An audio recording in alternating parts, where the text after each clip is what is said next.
while you were on break. This Okay. was Bryan was the person who put the beat down on Pinnell. And he's playing against Esper Control from Nathan Calvin. What looks to be, this matchup can be as good as you want it to be for green-white tokens. If your deck is more geared towards beating the aggressor strategies, then it's not a great matchup. But if you're more geared towards, as we see a Thoughtseize from Calvin on turn 1, he's going to push himself down to 16. If you're more geared towards beating Esper, you can do that with Rootborn Defenses and Advent of the Worm and Boon Satyr and just basically playing as a flash deck against them. Yes. You also have access to a card for the Esper matchup that's not really prevalent in Standard, but was sort of a breakout sleeper at the Black Pro Tour, which is Debtor's Pulpit, which shores up your liabilities to Aetherling and Blood Baron. So if you want to go that deep, you can go that deep as well. All right, so we take a look here at Olvera's hand. He's got a Celestial Charm. He's got a V2 Gazi Guildmage, which is what Thoughtseize is going to take. There's also an Advent Worm and a Scion of V2 Gazi, so he's definitely got a bigger version of green-white, where we've seen other versions that have multiple 1-drops in Experiment 1, maybe Elvish Mystic, Soldier of the Pantheon, stuff like that. Looks like Olvera may have played the wrong land. This is always a touchy situation here because you haven't made a game action, you can actually pick up your land and play a different one. Yep. So it looks like he just did play the wrong land, and he's going to go back and play a forest and just pass the turn back. So. Yeah, he may have wanted white mana to cast a Selesnya Charm, for example. I'm not quite sure he has a white mana, unless my eyes deceived me from that Thoughtseize. I could be wrong about that, however. He's going to draw a card. He is going to play a Plains. And pass the turn back. So Calvin just doing his thing with his Esper deck, just playing lands that come into play tap. There's a basic land and an island. And there's Selesnya Charm on the end step there from Bryan. Will Doomblade take care of this? Is it worth it to Doomblade that as opposed to an Advent Worm that could be coming? As innocuous as that Selesnya Charm is, the fact that it has the potential to enable some populate effects down the road makes it worth thinking about, even though you don't really care that much about a 2-2. Yep. So here's the Fleecemane Lion. Experiment 1 is going to evolve into a 2-2. And this is Olvera basically saying to Calvin, do you have a Supreme Verdict, which he does have in his hand. We just don't know if he has a Lance of Cassidy. There goes the Fleecemane Lion. Calvin's going to draw a card. It's a Jace. You see him pull for the Tension Sphere, but he does not have another land. So D-Sphere looks like it's going to be the play of the day. But what is it going to target? All right, it's going to take care of Experiment 1. And additionally, not only is Calvin missing a 4th land, he doesn't even have double white. So not all the land drops in his deck facilitate Supreme Verdict. Olvera does draw his 4th land, does pass the turn back, so Divination off the top here from Calvin. So a Worm token is going to be coming here. Blood Baron, the draw. There's a Temple. It's going to leave the card on top. It's Advent of the Worm time. Again, that card is single white, double green, so that one's good to go. So a 5/5 Worm token is in play here. Olvera draws his card. He's going to come across for 7 points of damage. And if he has a card like Rootborn Defenses in his hand, he is sitting so pretty right now. And if he has another Advent of the Worm, he's actually good to go too. So now there's a Supreme Verdict. Calvin going to take 2 to do it, kill all of these things. And I think Olvera has another Advent of the Worm. He's going to show it to Calvin, and we're going to go on to a 3rd and final game here between Esper Control and green-white tokens to see who's going to play in the top 8. So there's a really interesting dynamic to this matchup in my mind. Sometimes the green-white deck looks incredibly good in this matchup. The combination of Rootborn Defenses and the fact that it's able to play so much at instant speed on its opponent's turn with Charms and Advents, the fact that Voice of Resurgence is annoying to play against for the Esper deck, that Fleecemane Lion can be this indestructible hexproof threat. The green-white deck has all these tools that sometimes in concert with one another look insane against Esper. And there's other times where you watch the green-white deck play and it doesn't apply nearly enough pressure to get out in front of cards like Jace and Sphinx's Revelation. It's hard to slog through the Supreme Verdicts, and the Selesnya deck kind of just does nothing powerful to threaten the Esper deck.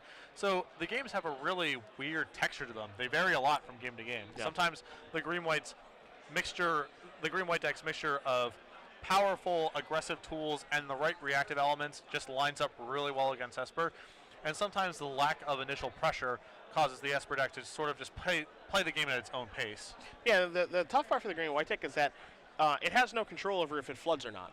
Yeah. And one of the things that's nice about Mono Red and Boros is that those decks, if they flood a little bit, they're likely that they draw on a Mutavault so they can keep the pressure going. Or, Mutavault makes so they don't have to extend very much. And that's really, really nice. But the green and white deck, its mana isn't very good, so it can't afford to play a card like Mutavault. You might be able to get away with one colorless land, if that. Yep. A card that I actually tried playing in this deck was Rogue's Passage as a way to be able to break through in green-white mirrors. That card's not really very important nowadays because green-white mirrors aren't really a big thing. But, again, you can't really afford to play Mutavault when your mana – I mean, the mana's so bad in this deck that Bryan is playing 4 copies of Selesnya Guildgate.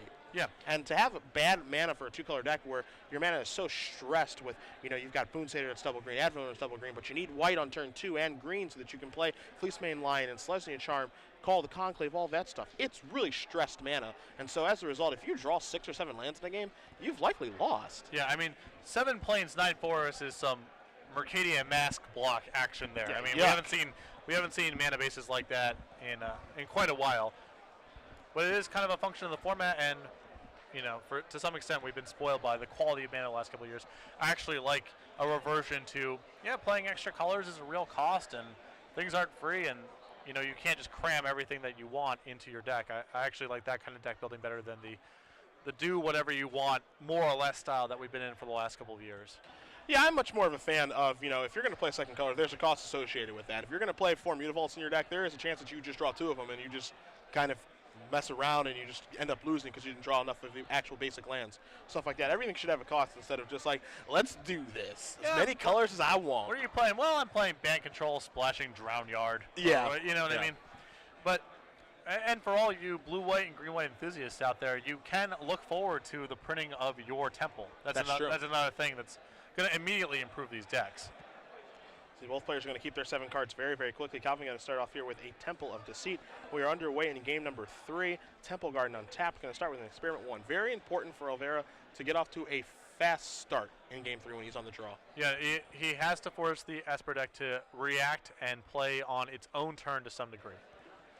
Temple of Silence from Calvin. He's going to scry.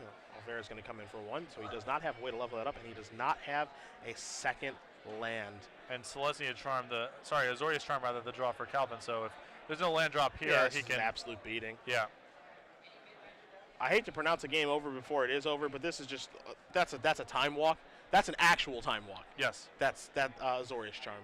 And now Jace is going to come into play, and it really makes you wonder what hand Olvera kept, because this is a hand I see at least 1 Advent of the Worm, maybe 2, where he had to draw not just 1 land, but a ton of lands, so he had to get back in this game. Yeah. And when you're playing for top 8, I mean, the thing is that you're allowed to mulligan. Yeah, it's a game rule. Yeah, it's not like this thing where it's like, oh God, I had to mulligan. It's like, all right, I get to mulligan. So, I just don't really like to keep here, because against Esper, if he doesn't draw like running lands, he's just dead. Like, you're not dead in the sense that, like, man, I got ran over by a red deck. You're dead in the sense that, like, there's a Jace, here comes Revelation, now there's Bloodbaron on the table, and I can't do anything. Yeah, if you're going to beat Esper, it's really important for the first 3 turns of the game for you to be doing something really significant. Hands that fail that test is just... Yeah, here's a Thoughtseize to figure out exactly what Bryan kept. He's got a Fleecemane line, 2 of them actually.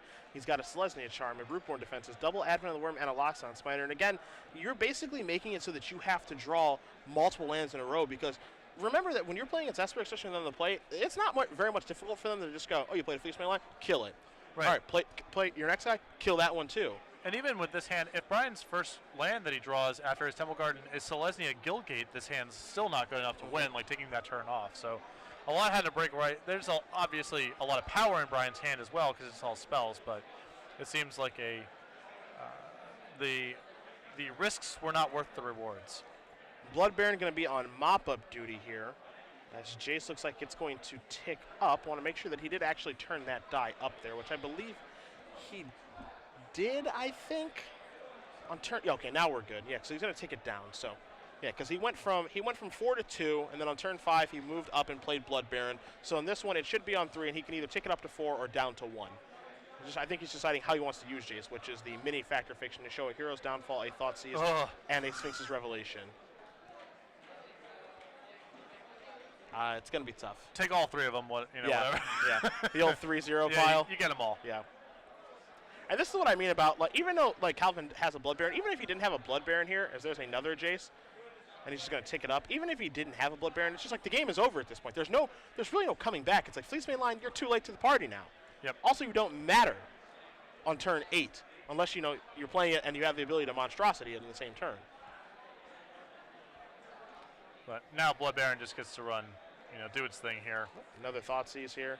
He knows the contents of Calvin's hand. That Rootborn Defenses is likely the most annoying card, leaving it with Smiter, Double, Advent of the Worm, and a Selesnya Charm. Cards that Calvin knows about and makes it so that he does not lose to them. Multiple Revelations, multiple removal spells. Calvin's hand's just loaded. Blood Baron going to come across here, going to knock Olvera down to 10. Calvin going to move up to 18. Wouldn't be surprised if we just see an Ultimate Price or Detention Sphere here. Again, and if you're Calvin in this situation where you're so far ahead, take your time. Yeah, no reason to rush here. Figure out what you want to D-Sphere, why you want to D-Sphere. If you're going to Ultimate Price or Doomblade something, the reasons for that. If you're going to Jace up or down, the reasons for wanting to make those plays. I would actually, if I'm going to kill anything, it's probably the Experiment one because I'm happy allowing Bryan to keep whatever white creature he wants because of Blood Baron. Absolutely. Just reduce the amount of chump blocking he can do. This is all pretty marginal because I think Nathan's hand's just too loaded, but I would start off by, this is fine too, Yeah, and this was the turn here where I don't believe he used his Jace. But, again, not a huge deal. It's just, this is the thing that separates, your good player from your great player. Your great player will, make sure that you don't rush when you're winning. That's the big difference. Where, even though you are winning, there's no need to rush. You can make sure that you just close all windows from your opponent so they can't do anything to get back into this. And seriously, Sphinx's Revelation, and that is going to do it. So Nathan Calvin is going to win this match over Bryan Olvera 2-1. Esper Control defeating green-white tokens. So we'll have at least one Esper Control deck in the top 8, but it's hostile territory for that deck.